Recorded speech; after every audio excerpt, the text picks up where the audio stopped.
Joe is actively building his Amway business by successfully retailing the products. He has also developed a considerable downline group that is doing the same.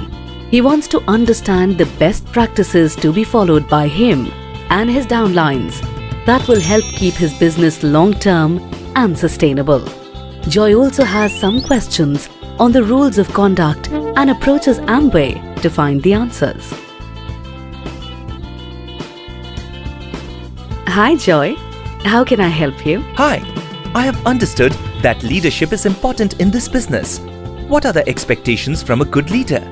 You are right, Joy. Since it is a people's business, it is important that we set a good example for our downlines to follow.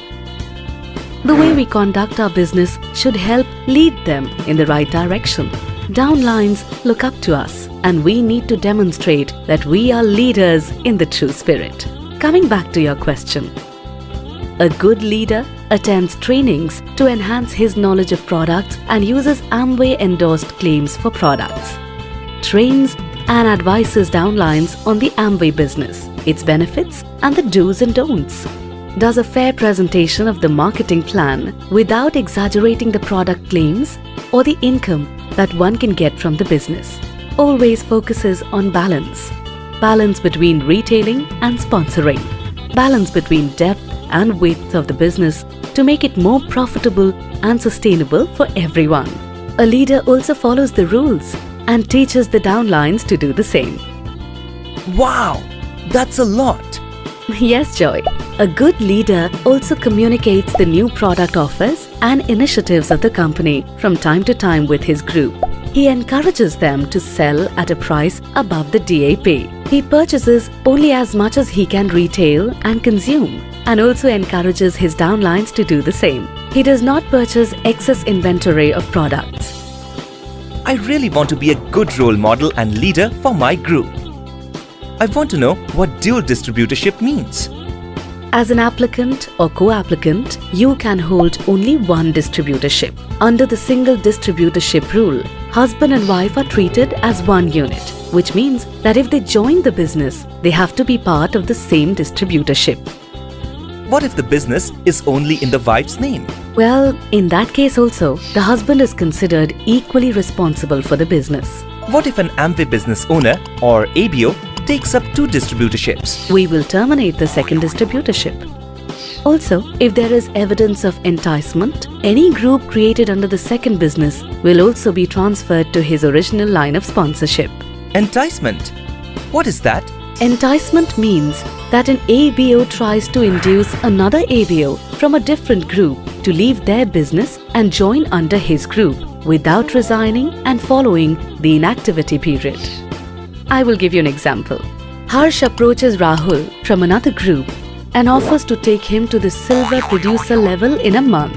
Rahul gets excited and takes a dual distributorship under Harsh's group. Amway receives a complaint of dual distributorship against Rahul. Upon establishing that Rahul indeed has a dual distributorship, Amway moves Rahul back to his original LOS. In this case, since Harsh had enticed Rahul, Amway will also move the downline group under the second distributorship to the original LOS of Rahul. If I want to change my LOS, is there a procedure that I can follow? Yes, Joy. You will require release letters from certain uplines and also an acceptance from the new LOS. Alternatively, you can resign from your current business and apply for a new distributorship in another LOS after completion of the inactivity period. Inactivity? No, Joy, not that inactivity. During the inactivity period, one should not do any activity related to the Amway business. For example, selling products, presenting the plan, attending system or Amway meetings, or taking up another distributorship in the name of any family member. The inactivity period for an individual is 6 months, and for a group, it is 2 years. However, remember that the integrity of LOS is fundamental to building a secure Amway business. Amway strongly discourages any request for transfer or change in sponsorship arrangements and will consider such requests only in the most extraordinary of cases. I hear a lot about zero tolerance.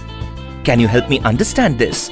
Some areas are critical to our business, and any non-compliance can lead to potential adverse effects on our reputation and business and the business of other ABOs. For this reason, the company has adopted zero tolerance, which means Amway will show no leniency or compassion while dealing with any ABO who is in violation of any of these areas. Currently, 3 areas are identified as zero tolerance by Amway.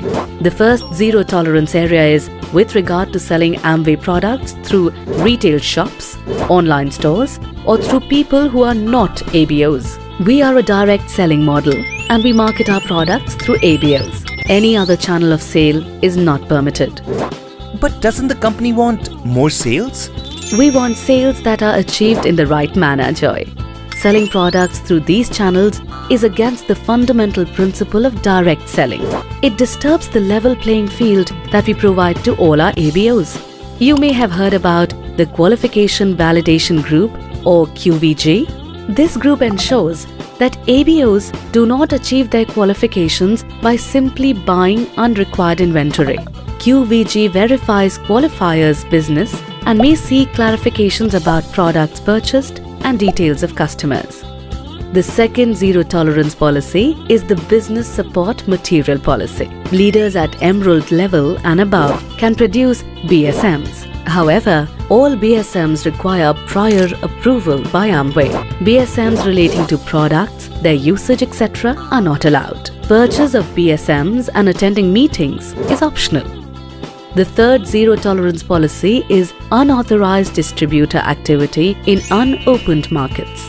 No business building activity is allowed in markets where Amway is not officially present. Amway products are meant for sale only in India and cannot be exported. I want to be a good leader to my downline group. So let me recap. An ABO cannot take up a dual distributorship. Amway strongly discourages any change in line of sponsorship arrangements.